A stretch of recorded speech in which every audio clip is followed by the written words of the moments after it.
Welcome Birchand sir YouTube channel में आपका स्वागत है। आज हम लोग पढ़ेंगे मनुष्य का जो उत्सर्जित अंग है वृक्क, उसके बारे में यहाँ पर बताया जा रहा है।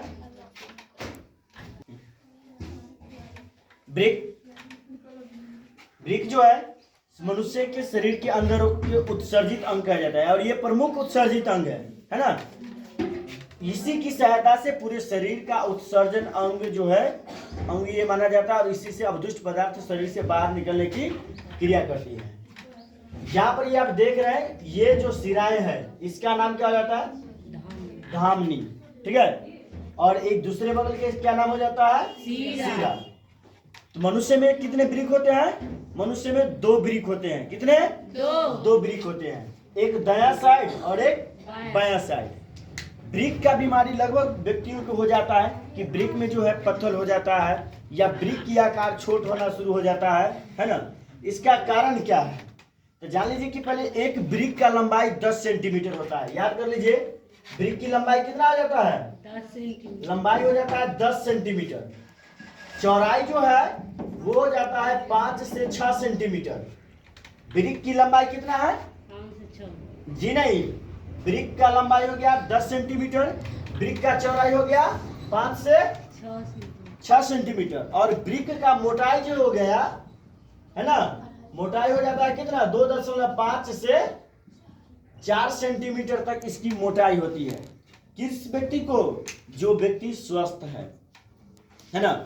तो स्वस्थ व्यक्ति को जो है मतलब इसका हो जाता है। इसी में किसी की लंबाई मोटाई चौड़ाई सब क्या होता है? घटने लगता है। इसका रीजन क्या है कि बहुत लोग खाना तो खाते हैं पर उसके ढंग से मतलब उसके आवश्यकता अनुसार वो पानी नहीं पी पाते हैं। वृक्क का नियम तो है कि ये हमेशा पानी के अंदर डूबा रहना चाहिए। ये पानी में जितने वृक्क डूबल रहेंगे वो हमारे शरीर के लिए उतना अच्छा माना जाता है और ये खतरे से बाहर रहेंगे। जना इसका पानी स्टॉकमेंट कम होगा, वृक्क क्या होगा कि ऊपर से सूखना शुरू हो जाएगा। जैसे एक उदाहरण तौर पर देखिए कि पेड़ के कोई पत्ता लीजिए जो कोमल पत्ता हो। अरुई का पत्ता आप लोग देखे हैं, अरुई का पौधा देखे हैं ना। तो अरुई के पत्ते को क्या कहते हैं? उसकी पौधे से काट दीजिए। पौधे में जब तक रहता है वो हरा भरा रहता है, उसको काट दीजिए और काट के छोड़ दीजिए। देखिएगा कि आप धीरे धीरे वो मौलना शुरू हो जाती है। सेम उसी प्रकार से क्या होता है कि वृक्क जब तक पानी में रहती है ना, तो वृक्क जब तक पानी में रहता है वो बिल्कुल क्या तंदुरुस्त रहती है, स्वच्छ रहती है, उसमें किसी भी तरह की परेशानी नहीं होती है।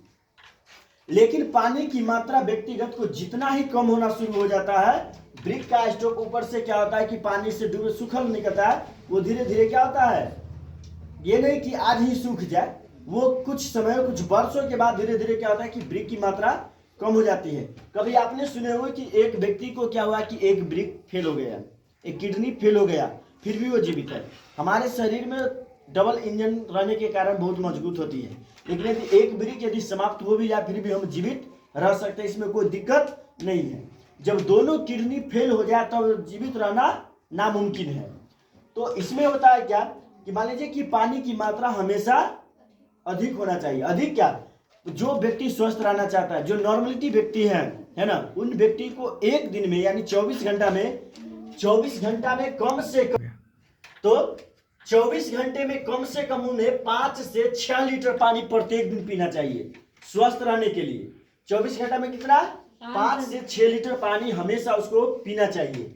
लेकिन जो व्यक्ति लेक्चरमैन है, जो ज्यादा बोलते हैं ना, जो ज्यादा बोलते हैं दिन भर में, उनको कम से कम 24 घंटे में 8 से 9 लीटर पानी पीना चाहिए, तब जाकर के उनको शरीर में पानी की मात्रा कमी महसूस नहीं होगी। यदि धीरे धीरे क्या होगा कि यदि पानी का स्टॉक कम होता है, शरीर उसका क्या होता है, डिमोरलाइज होते जाता है, वृक्क उसका भी। साथ में पानी जब भी पिए तो स्वच्छ पानी पिए। ये कोई जरूरी है कि आप फिल्टर का पानी, कल का भी पानी पीजिए, लेकिन उसमें क्या होता है कि जो छन्ना होता है ना, उसके द्वारा छान करके जिसमें कम मात्रा में कार्बन गिरता हो उस पानी को यूज करना चाहिए। ऐसा नहीं कि बहुत सारा कल में होता है कि कार्बन की मात्रा बहुत होता है। अब उदाहरण तौर पर मान लीजिए कि कभी कभी आप गांव में जो होती है बर्तन, कल नलका जो होती है, उसमें आप लोग देखे होंगे कि डेली एक लोटा होता है ना, लोटा बर्तन लोटे, उसमें पानी हम डेली रखते हैं, निकालते हैं, डेली रखते हैं, खाते पीते हैं हम धीरे धीरे देखते हैं कि लोटे के अंदर का जो होती है भाग, है ना, उसमें धीरे धीरे धीरे धीरे पीला जमना शुरू हो जाता है। और पीला तो क्या होगा कि उसमें पीला जमना क्या होता है, शुरू हो जाता है। शुरू होने के बाद वो धीरे धीरे पीला के बाद वो कालापन हो जाता है। तो वो आयरन जो होती है, सॉरी हमने कार्बन बोले थे, सॉरी आयरन जो होती है, वो आयरन की मात्रा क्या होता है कि जब एक बर्तन में जब वो पकड़ लेती है तो हमारे शरीर में, इसमें तो भाई मांसपेशियां है, इसमें वो धीरे धीरे जौर होना शुरू हो जाती है। और धीरे धीरे वही क्या करता है, जौर होने के बाद एक गिल्टी तैयार करती है। जो आयरन की मात्रा जो होता है वो क्या करती है, गिल्टी तैयार करता है। और वो क्या होता है कि ब्रिक में गिल्टी हो जाती है।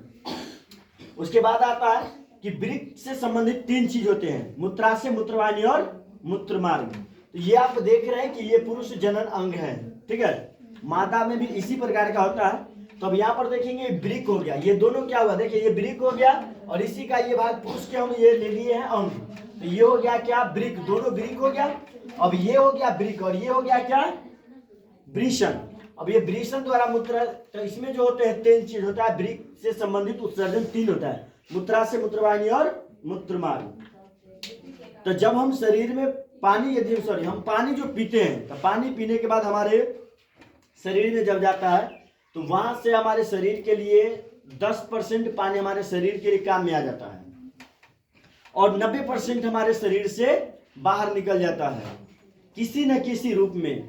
जैसे आप मान लीजिए कि मूत्र के रूप में निकल गया, पसीने के रूप में निकल गया, थूक वगैरह के रूप में भी वो शरीर से बाहर निष्कासित हो जाते हैं। तो वो जो 90% जो होता है, तो हमें क्या करना होता है कि जब वो मूत्र तैयार करता है, तो मूत्र में जो होता है ना कि यूरिया वगैरह सब मौजूद होती है ना। तो जब यूरिया मौजूद होता है तो ये 3 भाग में बटे होते हैं, मूत्राशय, मूत्रवाहिनी और मूत्रमार्ग।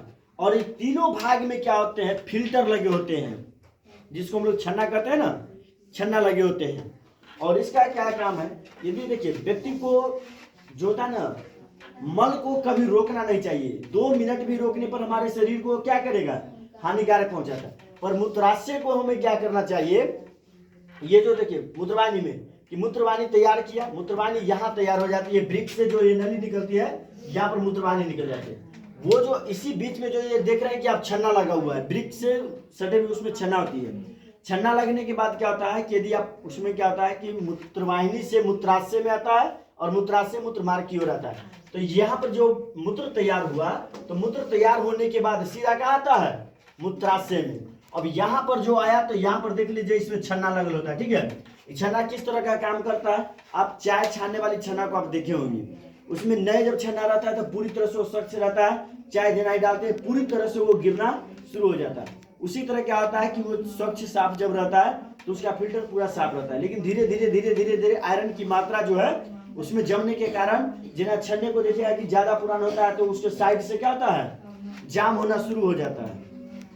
तो इसको भी उसी प्रकार से होता है। कभी कभी आप ये भी सुने कि किसी पुरुष को या अपनी महिलाओं को क्या है कि मूत्राशय का रास्ता क्या हुआ कि पानी आना शरीर से बंद हो गया, है ना। तो वो जो है यही कारण होता है कि उसका जो छन्ना है वो जाम हो जाता है। तो प्रत्येक दिन नहीं तो कम से कम 2-4 दिनों पर यह करना चाहिए कि कभी जैसे मान लीजिए कि महसूस हो कि हमें जो है मूत्राशय शरीर से बाहर निष्कासित करना हो, तो 2-4-10 मिनट उसे रोक दीजिए। रोक देने के बाद क्या होता है कि ये जो मूत्रवाहिनी से मूत्राशय में आ गया, तो यहाँ तो ये मान कर चलिए कि मूत्राशय में क्या करेगा कि आपको महसूस होगा कि हमें इस चीज को, दुष्ट को शरीर से बाहर निकलना है। पर इस बीच में क्या होगा कि मान लीजिए कि आप 2-4-10-20 मिनट यदि रोक देते हैं तो ये क्या करेगा कि उत्तेजना मारेगा। और उत्तेजना मारने के बाद क्या होगा कि ये जो फिल्टर है, इस फिल्टर में उसको दबाव मारेगा, ठीक है। दबाव देने के बाद वो क्या करेगा कि उसमें जो साइड में कार्बन की मात्रा होता है उसको वो क्या करता है, साफ कर देता है। सॉरी, आयरन की मात्रा को क्या करता है, साफ कर देता है। अब साफ करने के बाद जो होता है, अब यहाँ से जो मूत्रवाहिनी से सीधा आता है कहाँ, मूत्राशय में। और मूत्राशय से ये जो होता है मूत्रमार्ग की रास्ता से शरीर से क्या होती है, बाहर निकल जाती है। ब्रिक को जो आकार दिया गया ये नाशपाती के आकार है। किसका, नाशपाती के आकार दिया गया है।